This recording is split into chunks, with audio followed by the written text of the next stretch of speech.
opportunities. And in this budget, we express our resolve to look forwards, not backwards, to embrace that change, to meet those challenges head on, and to seize those opportunities for Britain. Well, I nearly put my Union Jack socks on. It was really upbeat, positive stuff, and certainly a style from Philip Hammond that I'd not seen really before. So what are the substance? Well, there's an extra £3 billion for Brexit preparations, although I have to say I've absolutely no idea what that's for. I hope it's not just for lots more civil servants. And no stamp duty for first-time buyers buying houses up to £300,000, an attempt to help the young get on the housing ladder. And a very ambitious house-building project, a hope that up to 300,000 extra houses can be built every year. More money for the NHS, although not quite as much as the NHS themselves perhaps had hoped for. But I have to say, when it came to the Office of Budget Responsibility, growth forecasts, they were pretty anemic and unexciting, talking about the economy growing at around about 1.5% for the next few years. And on the deficit, well, he claimed great credit that the deficit as a percentage of our gross domestic product would start to fall. But, you know, we should bear in mind that we are still borrowing £50 billion a year. That's the deficit. That gets added onto the debt. And it was the Tory government, or the Tory-led government, elected in 2010, that told us the books would be in balance by 2015. Now we're told they'll be in balance by 2025. So what did the leader of the opposition, Jeremy Corbyn, make of this budget? The test of this budget has to be how it affects ordinary people's lives. And I believe as the days go ahead and this budget unravels, the reality will be a lot of people will be no better off, and the misery that many are in will be continuing. Pay, Mr. Speaker, is now lower than it was in 2010, and wages are now falling again. Economic growth in the first 3 quarters of this year is the lowest since 2009 and the slowest of the major economies in the G7. It's a record of failure with a forecast of more to come. Well, that was a very shouty Jeremy Corbyn, a very angry Jeremy Corbyn, saying that things are bad and they will not get better. In fact, they're going to get a little bit worse. So I wonder, do you recognise Philip Hammond's economy that works for everyone, or Jeremy Corbyn's falling pay, slow growth and rising poverty? Which Britain, which vision do you recognise at this moment in time? Let me know what you think. If you think Corbyn's right, we're going down the tubes, it's bad for the poor, it's going to get worse, call me on 0345 6060 973, or if you think Hammond is right and things are getting better, text to 84850, or perhaps you feel neither of them are actually in touch portraying what's really going on out there, in which case you can tweet using the hashtag Farage and LBC at LBC, and you can watch me live on Facebook, and I'm currently in Austria. And I'm going to go straight to Tom in Ottershaw, a new caller to the show. Tom, good evening. What vision of Britain do you think is the right one? Hi, good evening. Hi, good to speak to you. I was going back to your original comment about spreadsheet Phil, and the thing he should have spreadsheeted, and it's a very simple calculation, is the £40 billion ransom. That equates to £1,365 per taxpayer in the UK, which I don't think anyone really realises. Everyone talks about this big number with lots of zeros, but that's what they'd be reaching into your bank account for to pay them off. Well, I guess the answer to that, Tom, is that if you drive a diesel motor car, your tax on that is going up. If you are a smoker and buy cigarettes, your tax is going up on that, way above the rate of inflation. So I guess smokers and drivers can say that they're actually paying these increased taxes today to get us ready for paying a big Brexit bill. I guess that's the answer, Tom. But you're right. He didn't, at any point in the budget, make reference to what could be, in the next year or two, a very big, if we believe them, one-off payment. Why do you think that was? Because everyone's sweeping it under the carpet. It's a very, very large number that people view as kind of esoteric. Yet that's the fact. £1,365 a head per taxpayer. No, listen, Tom, that's a great statistic, and that's one I think we should all keep in mind every time these negotiations are talked about. But maybe, as you say, it's being swept under the carpet. I mean, when would we pay this? I guess 2019? Or would they put it off until the end of the transition period? I'm not sure. Tom, you raise a really good point.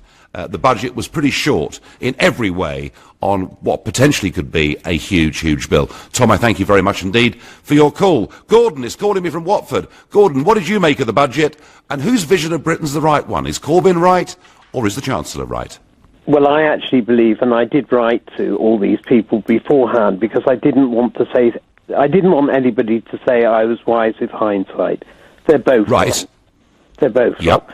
Very simply, I have no wish for a free spending Corbyn with tax measures which basically wouldn't repay the debt which he would create.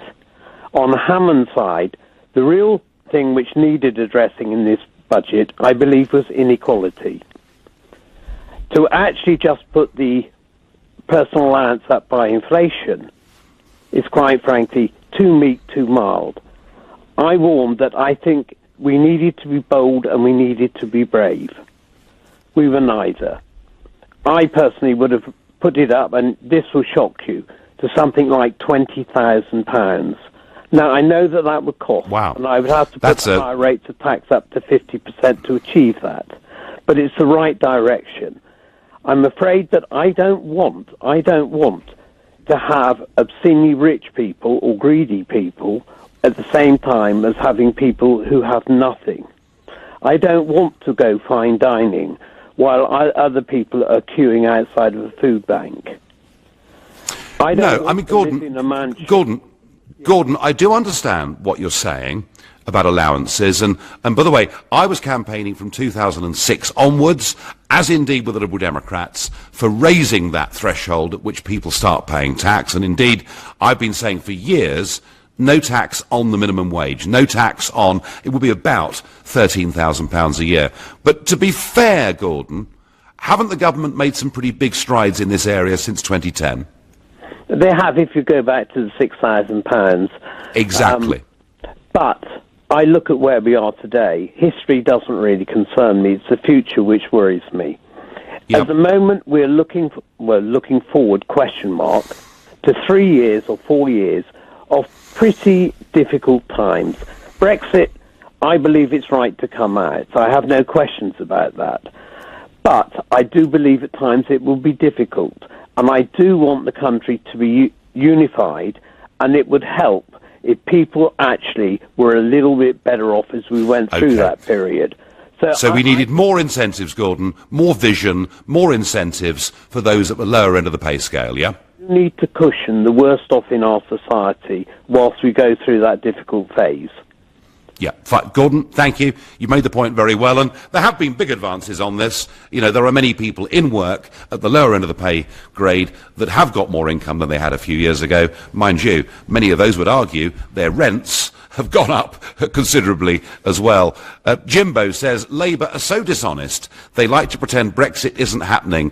They have no chance in reality. Well, Jimbo, I wouldn't be so sure.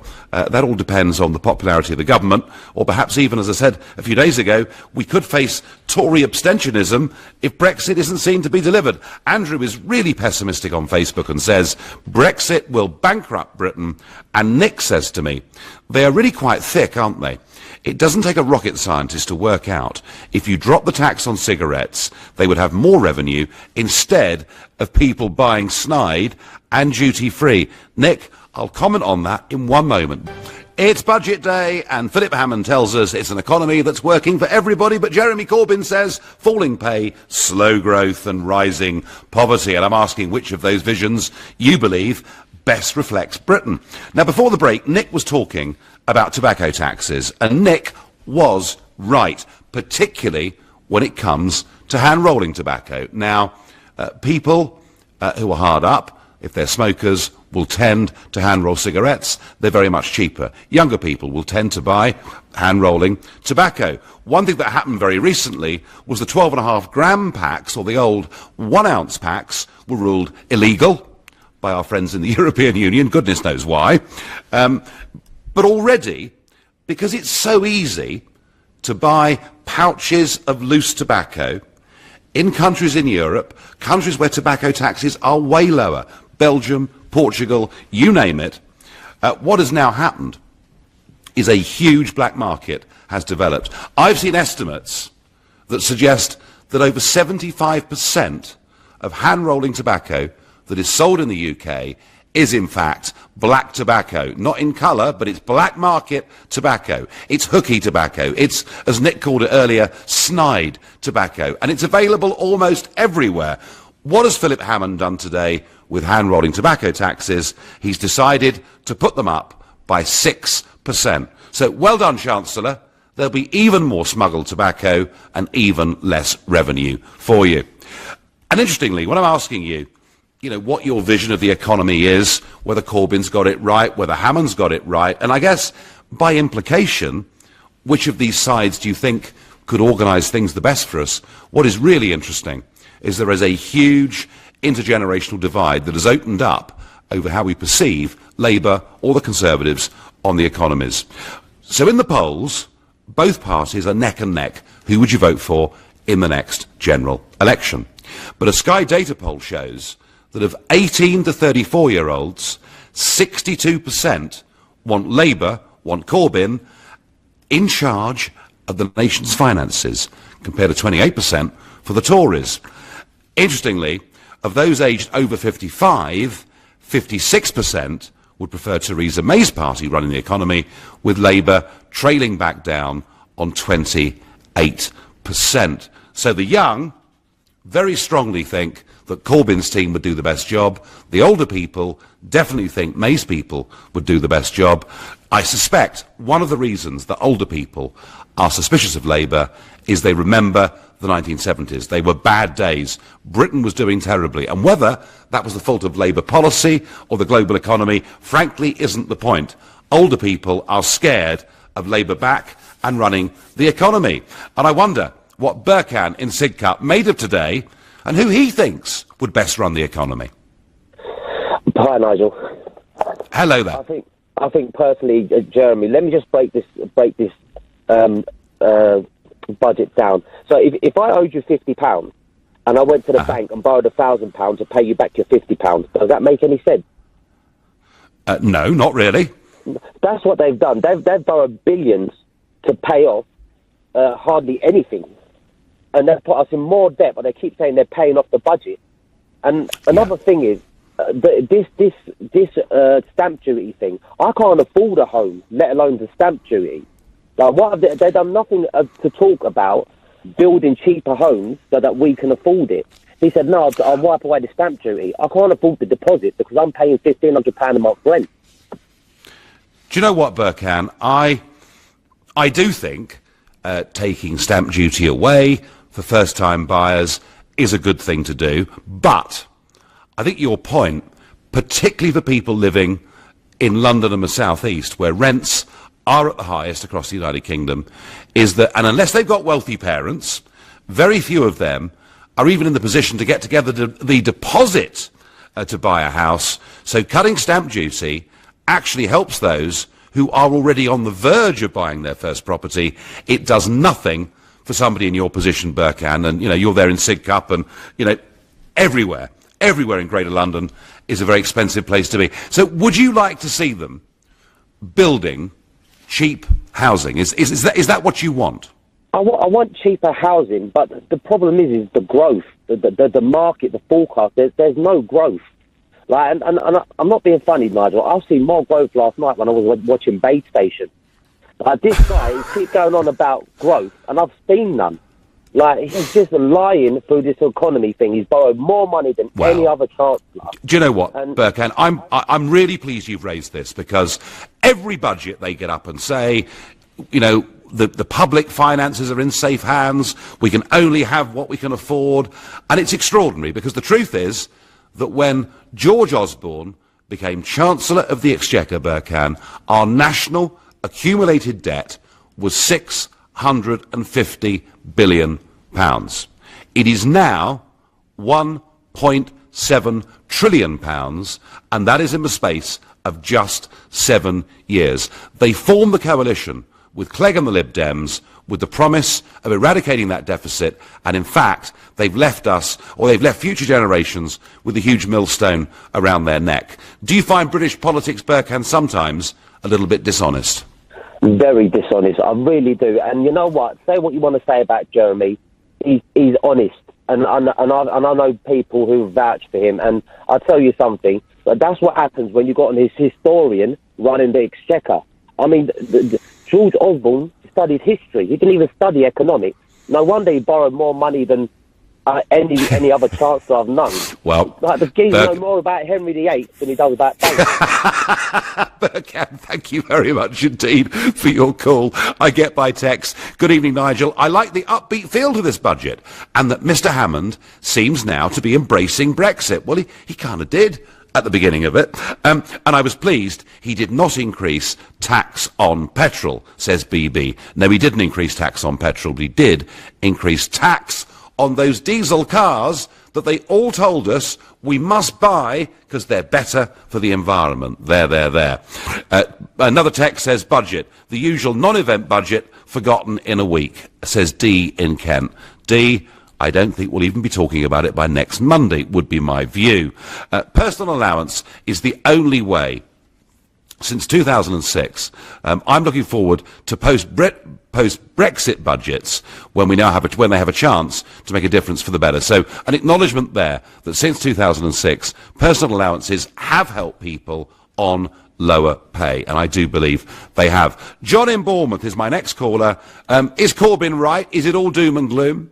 Corbyn is right, yeah, but there is a halfway house. I'm afraid this country is so divided between the have and the haven't. The have will never admit how bad the haven't is because they never have anything to do with them. I actually will, but I'm working out where I'm going to move after my mother passes away eventually. So I think it'll be Merthyr Tydfil, Stoke-on-Trent, Huddersfield or Newcastle on Tyne. But I think I'd like to stay around here for a while and say I'll just go and take a running jump because Labour are coming. This budget delivers nothing. Just go to diesel cars, Nigel. This programme, how many of these diesel vehicles have they actually removed their filters from? Have a guess. How many of these, you know they have this filter device, you know there's about 350,000 have removed the things supposed to be cleaning them. I actually taste the things. So if a sensible government say, I'm sorry, this is ridiculous, we want diesel cars off the road. And yes, electric cars are the answer, but under Tory world, electric cars equal driverless cars.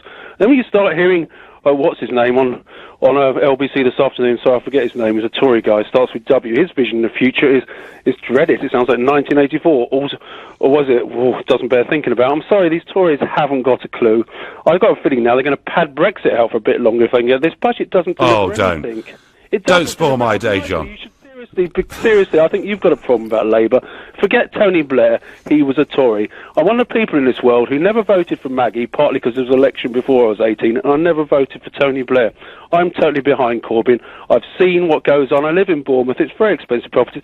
People are going around like headless chickens trying to make a living. They haven't even got time to realise they need to go and get a free community meal on a Saturday that I used to run. Because they're so governed to try to keep it. It's chaos, and the people down here with money live a totally alternative lifestyle to everyone else. John, I agree with that.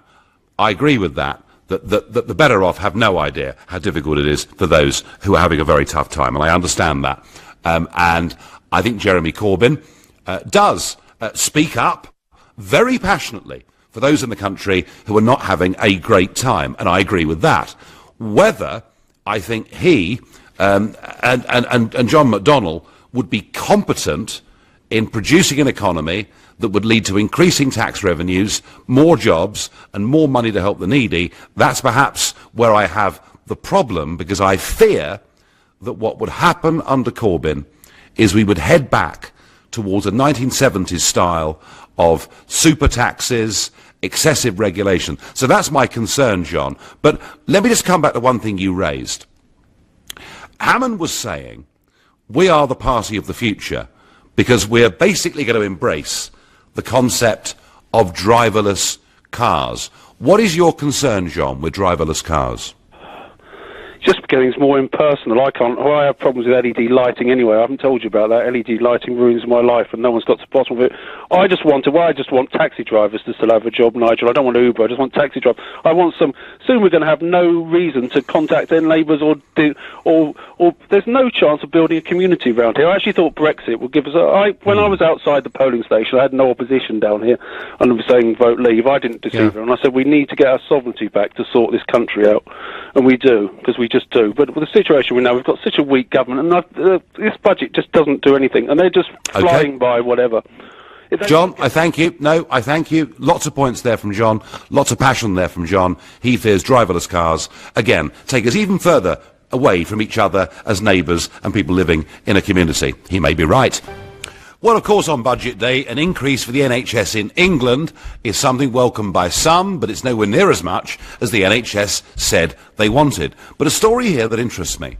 You see, NHS money is going to be a debate that goes on, frankly, for the foreseeable future. And yet today, the UK Competition and Markets Authority have accused a Canadian drug maker of abusing its position by raising the price of a drug given to the NHS, or bought by the NHS, by 5,500%. Yeah, the drug, litherine, which is used to treat hypothyroidism, which causes depression, tiredness, and weight gain. This drug was costing the NHS, buying it from Canada, in 2006, £4.46 per packet. In 2016, the NHS is still buying this drug, but it's paying £258.19 per packet for this drug. We don't mind more money for the NHS, but we want to know that it's well spent, and we don't want, frankly, to be massively ripped off by some of these giant pharmaceutical industries. And a quick point on Brexit, because Brexit and the budget cannot, I think, be divorced from each other. Very interesting comments yesterday in London from a man that I know, Hans Olaf Henkel. He's an MEP. He was elected on the AFD's list originally. He's not with them anymore. But he's the former head of the Federation of German Industries. That's their equivalent of the CBI. And he says that what Barnier is doing is he's asking Britain to name a price without knowing what we're going to get for it. He's right, isn't he? And he says, as somebody who spent his life in German industry, that Britain should have the best deal possible. And I've been arguing for a year now that we should be lobbying European companies. We should be lobbying European businesses, European trade unions, because there's lots and lots of people in places like Munich, not too far away from where I am right now, who want to go on selling their cars into the UK without having a 10% car tariff put upon them. I don't see any evidence that the government's done that. We're too busy talking to people like Barnier, Juncker and Verhofstadt, who frankly do not want to play ball. Now, lots of comment about Labour and how competent you think they are or are not, and whether Corbyn's vision, a very negative vision today of what life is like in this country for the have-nots, is right. Graham says to me on Facebook, John McDonnell is mad. He was talking about Arthur Scargill earlier. The guy's nuts.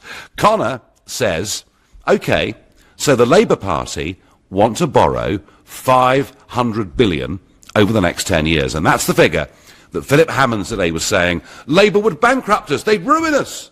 They'd borrow 500 billion, but Connor is absolutely on the ball when he says that's 50 billion sterling a year, which is the same pretty much as the Conservatives are currently borrowing a year. Yeah, and Connor, that's the lowest level they've borrowed for the last 7 years, and it's a point very well made. Millie is very negative about Labour. She says, Corbyn gets into power, everyone get your life savings out, because Gordon Brown did such a great job with our pensions, didn't he?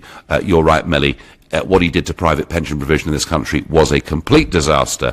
Although in terms of incompetence, nowhere near selling 400 metric tons of gold at under $300 an ounce. Adams cheering and saying, Corbyn for PM. And Lynn says, yeah, so JC, Corbyn, he's such an honest guy, isn't he? He's going to pay off all the student debts. And then he cops it out by saying, It was just an aspiration. More comments coming in about Labour, actually, than are coming in about the Conservatives. As many positives as there are negatives. Dave is my next caller from Paignton in South Devon. A new caller to the show. Dave, good evening. Good evening, Nigel. A pleasure to speak to you.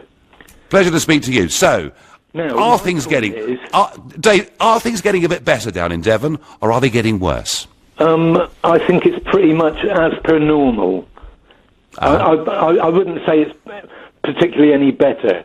Now, Nigel, my point is, I see that our economy is being played down on the news, and that's the way I can see that things are going to go in the future. Because,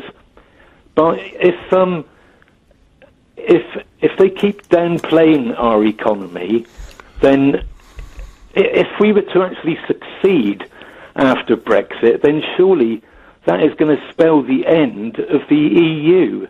And I can just see that our economy is going to be downplayed, whether that's based on factual or fictional figures. I can just see that our economy is actually going to be downplayed all the time now, because otherwise it's just the end of the EU. There has been a lot of negativity from people who regret the Brexit result, Dave. You're absolutely right. Whether it's the fact the pound's a bit lower or whatever else it may be, it does seem to be a Remain argument, is that, or those that can't accept the Leave vote today, that, you know, you talk down Britain and maybe we're going to rethink where we're going. And you know what, Dave? I contrast this to what I hear in America. Now, you may say that Donald Trump is over the top and wildly optimistic, but when he travels around and speaks at big rallies in former coal mining towns or areas where car manufacture has declined, and 20,000 people turn up in a basketball stadium, and Donald says, it's getting better, it's going to be great, it's going to be huge, and whether it's all fully justified or not, do you know something? If 20,000 people walk out of there feeling better about life, that kind of spreads. And I would like to see, Dave, a little bit more bullish optimism from some of our business leaders and some of our politicians. Yeah, if only we had someone like him. Well, Dave, you and I are Trumpites. We're in a minority in this country. He's not particularly well liked, but I tell you what, we talked about growth a couple of times on this show tonight. Growth in America is over 3%. It's going up. Growth in some of the southern states, for example, Georgia, is now running at 4.5%. American growth rates are at a level we have not seen for over half a century in this country. And my feeling, Dave, is American growth rates next year will be even higher than 3% as a mean. Dave from Paignton, I thank you for your call. He wants a bit more optimistic talk, a bit less negativity, and he thinks it's the Remainers talking down the economy, because if Britain does well with Brexit, it's the end of the European Union. Who knows? He's got a point. My next caller is Ben from Walton-on-the-Naze. Ben, good evening. Good evening, Nigel. Thanks for having me on. Well, not a bit. So tell me, is Philip Hammond right? Are things living there at Walton-on-the-Naze getting better all the time? Well, as you can imagine, it's not perfect, but compare it to the alternative on the other bench, the Labour opposition. To be quite honest with you, they're sensible at least. You know, Philip Hammond, he might be boring, but we had a couple more jokes, didn't he, today? But hey, come on, Ben. I mean, he was almost like the bloke in the corner of the local pub, you know, who's got all the best stories. Yeah, it was a bit more interesting. I don't know what he had today in his coffee, but well, one of his jokes, Ben, that was a bit lame, is he said, Mr. Speaker, you know, I was tempted to have in my glass that he had in front of him something stronger than water. And I thought that was a bit pathetic, because, I mean, certainly when Norman Lamont was Chancellor, it was a very large gin and tonic that he took into the chamber with him. But no, there was a slightly more human touch to him today. Of that, there's no doubt. But you feel that we're in better hands with him than we would be with Corbyn and McDonnell. Absolutely. Because basically, I just think, Jeremy Corbyn, John McDonnell, all they are offering, I'm a young person myself, so I'm supposed to be the target audience, but they just offer false hope. They offer nothing but false hope. They never want to make tough decisions. It's all nicey-nicey. They're not responding to a budget. They come out with a Christmas list instead. Yeah. It's just a Christmas shopping list, and all it is, they just want to be popular. And the funny thing is, just on one more last point, they want to borrow all this money, as we know.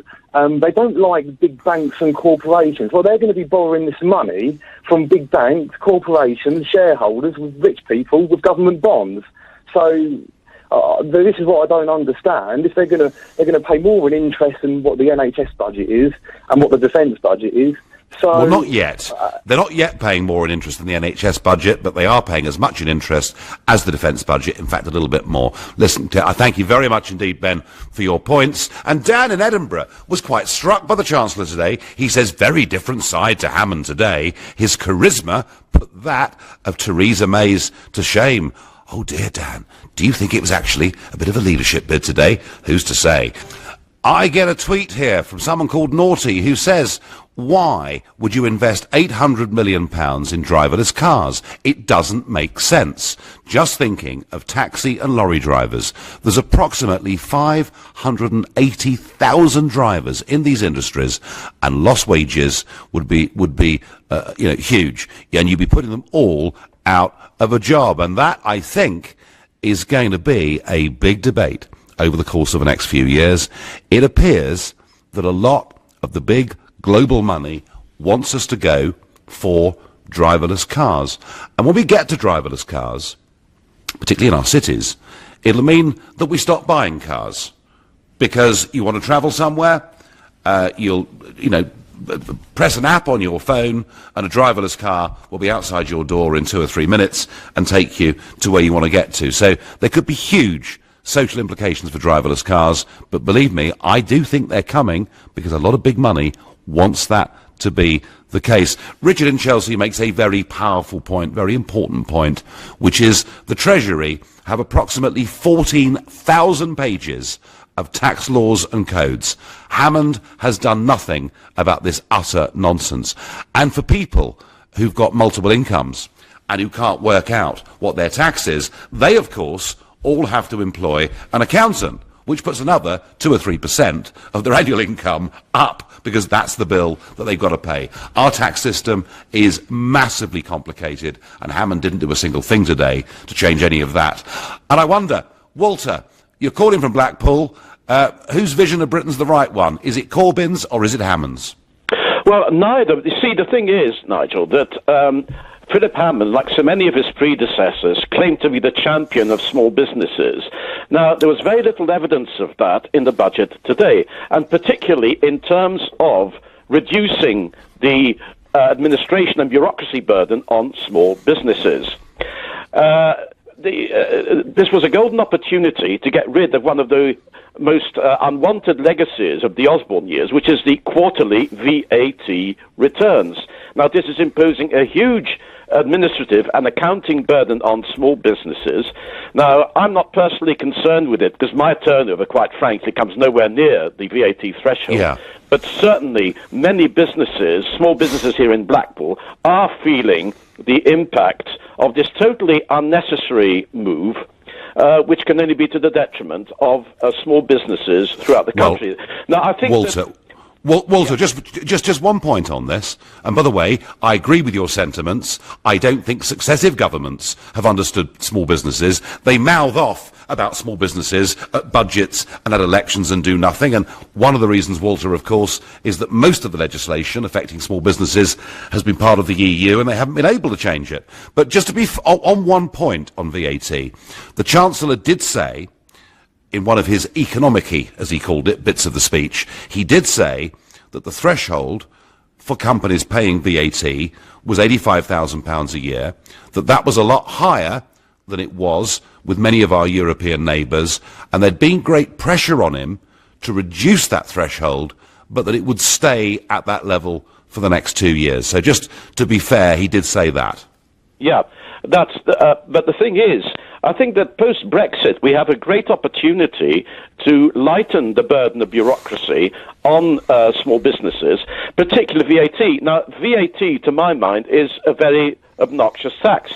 and post-Brexit we could get rid of it. In fact, what I would like to see is to replace VAT, corporation tax, business rates by one simple turnover tax, payable twice a year, with free software issued to every business, so that they can cut out a lot of the administration, a lot of the accountancy fees. Walter, you're right, and you know, I know myself that if you're late with a VAT return, and it could be for very good reason, you're travelling, you're on business or whatever, if you're late by a day or two with your VAT, I mean, the threats you get, you think you sort of committed murder or something. So there is a huge burden on small businesses, Walter, with this.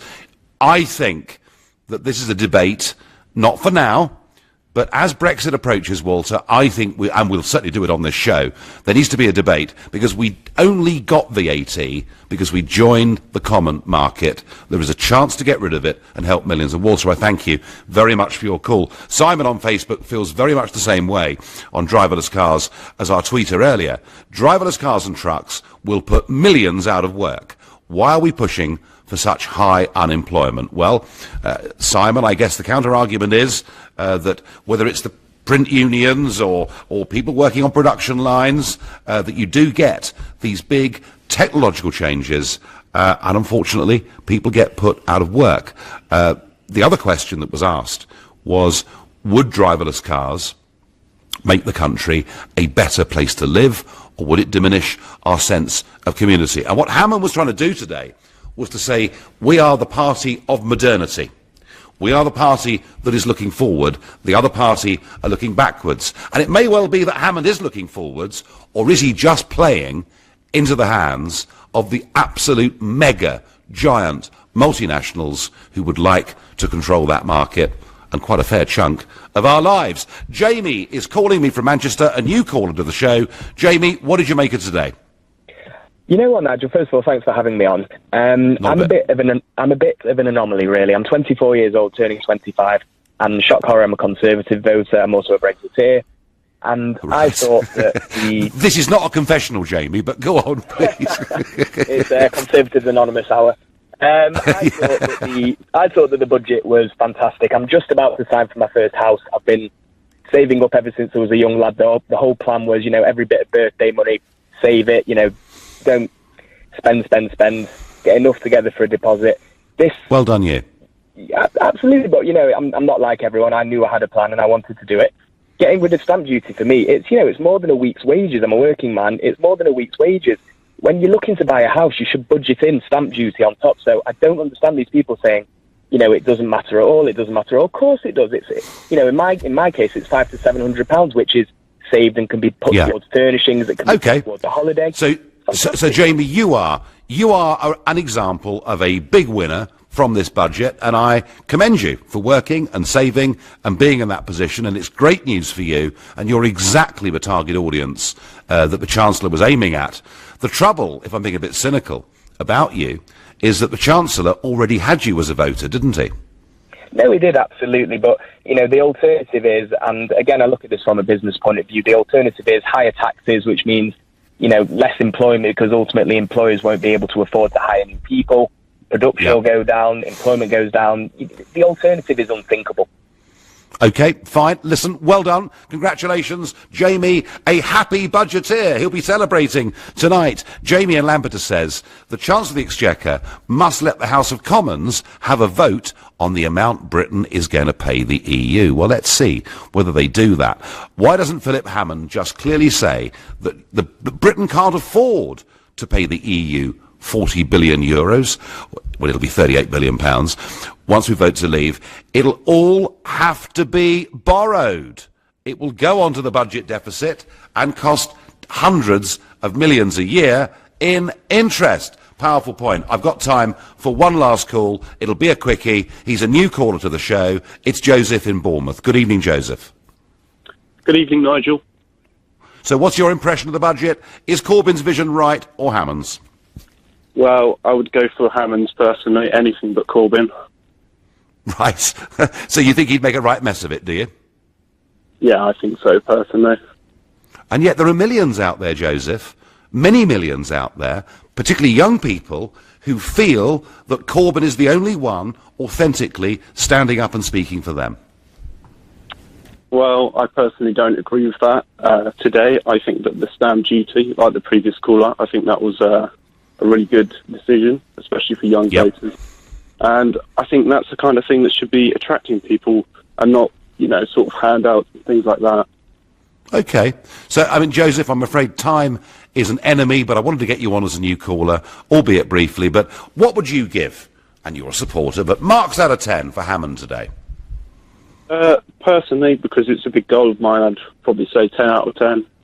Fine. Brilliant. Joseph, thank you so much for your call. And interesting, wasn't it? Some young callers there, trying to get on the housing ladder, who think this has been a great budget. And for them, it has been a great budget. Overall, I would say, I did think his tone was a lot better today, particularly about the European Union. But the rest of it, truly forgettable. It won't make a very big difference to that many people. You've been listening to the Nigel Farage Show.